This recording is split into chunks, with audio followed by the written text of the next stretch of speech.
What's going on, everyone? I've tried to record this like 3 times, so I'm just going to kind of skim through it this time. This is part 3 of the discussion of the rule of the reporting of securities loans.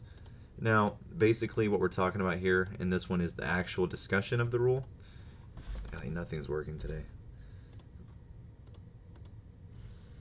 So the discussion of the rule, basically what they're doing, they're requiring securities lending to be reported, okay? The rule is called 10C-1, and we're looking at 10C-1A here, which is going to require lenders to provide certain terms of securities lending transactions to an RNSA. Now, an RNSA is a Registered National Securities Association. The hilarious part about this is there's only one of them, and of course, it's FINRA.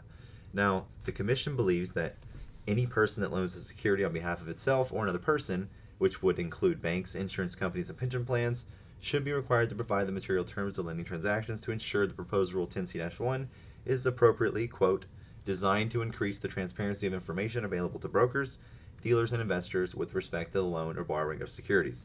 Yeah, that's all great and dandy, but they're aware that majority of securities lending transactions involve broker-dealers, over which the Commission already has direct regulatory oversight, and they are also aware that a significant percentage of securities lending transactions occur away from broker-dealers, and those are those pension funds and insurance plans that we see come up in AMC and GME's 13Fs and NP's reports all the time.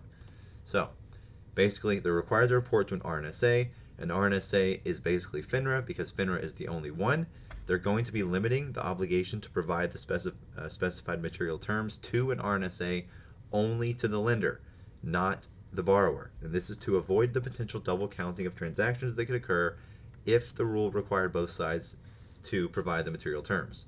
Basically, this is because the lenders are the ones responsible, and they are in a better position to provide the material terms of these transactions, and they're also likely to have access to all of this information. So basically, this is big. It's going to apply to all securities.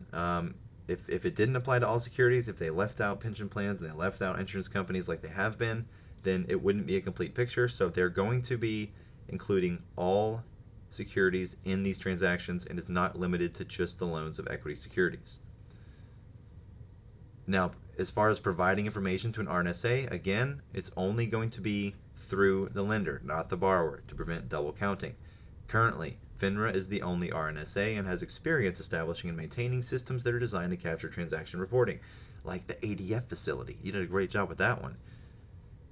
Now, indeed, the majority of securities lending transactions are through broker-dealers that are members of FINRA.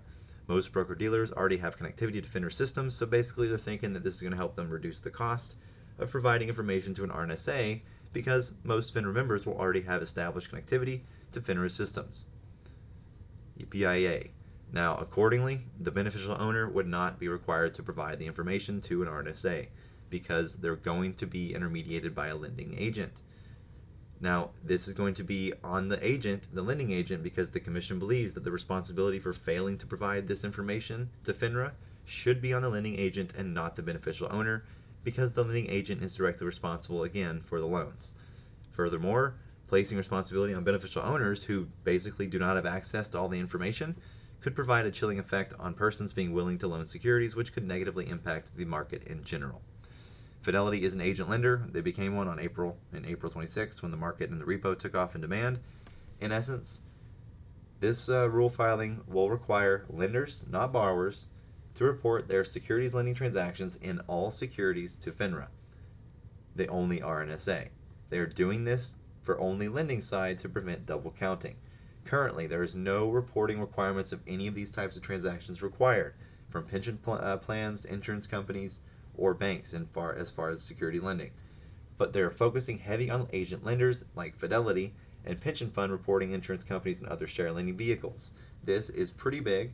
This has not existed before now, and we need to see this data. It's a really opaque market. The only problem I have with it is that FINRA seems to have a monopoly on essentially every data feed and system that's relevant as far as this kind of stuff. They have the ADF for the non-display reporting. There's a lot of crime going on there. Now they have this. They're basically the NASD. It is what it is, but I don't see why we're all giving FINRA 100% monopoly over all this shit. So anyways, that's basically it. This is pretty big stuff. So as far as implementation, it'll be, I believe, next year at some point, maybe early January. Let's wait and see what happens.